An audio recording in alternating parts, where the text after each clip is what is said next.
Pendant la Seconde Guerre mondiale, le drapeau de l'Allemagne n'était pas seulement un symbole national. Il incarnait une idéologie, un régime et une époque sombre de l'histoire humaine. Avant l'arrivée d'Hitler au pouvoir, l'Allemagne utilisait encore le drapeau traditionnel du Reich allemand, 3 bandes horizontales noires, blanches et rouges. Mais en 1935, le régime nazi abolit ce drapeau et imposa un nouveau symbole, devenu tristement célèbre. Un fond rouge vif, au centre un disque blanc. Et, dans ce cercle, une croix gammée noire inclinée. La croix gammée, connue sous le nom de swastika, était à l'origine un emblème universel de paix, de vie et de prospérité. Son nom vient du mot sanskrit, svastika, qui signifie littéralement « ce qui apporte le bien-être ou bonne fortune ».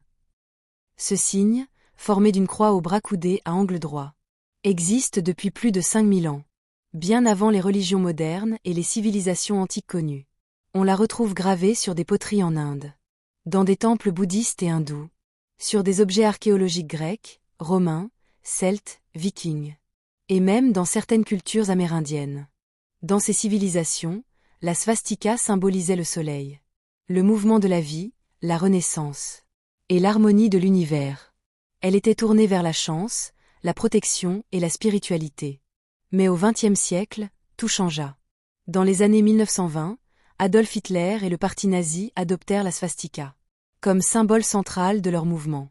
Ils la tournèrent légèrement, inclinée à 45 degrés, et lui donnèrent une signification entièrement nouvelle, celle de la race aryenne et de la domination nationale. Le drapeau nazi, rouge avec un cercle blanc et une swastika noire, devint alors l'un des emblèmes les plus redoutés du monde moderne. Sous ce symbole, furent menées la Seconde Guerre mondiale et le génocide de millions de personnes, notamment les Juifs d'Europe. Ainsi, un signe autrefois porteur de lumière et de spiritualité fut transformé en symbole de haine et de destruction. Après 1945, la swastika fut interdite en Allemagne et dans de nombreux pays, considérée comme un emblème néo-nazi. Pourtant, en Asie, notamment en Inde, au Népal, en Chine et au Japon, elle garde encore aujourd'hui sa signification originelle et pacifique.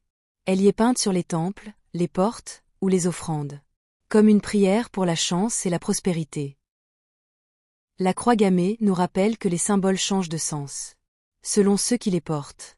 Un même signe peut représenter la vie ou la mort, selon l'intention et l'histoire de ceux qui l'utilisent. Après la chute du régime nazi, en 1945, le drapeau fut immédiatement supprimé et remplacé d'abord par les couleurs d'occupation alliées, puis, à partir de 1949, par le drapeau tricolore noir, rouge et or, de la République fédérale d'Allemagne, symbole de liberté, de démocratie et de renaissance nationale. Ainsi, l'histoire du drapeau allemand pendant la guerre nous rappelle à quel point un symbole peut être puissant, mais aussi dangereux lorsqu'il sert la haine plutôt que l'unité.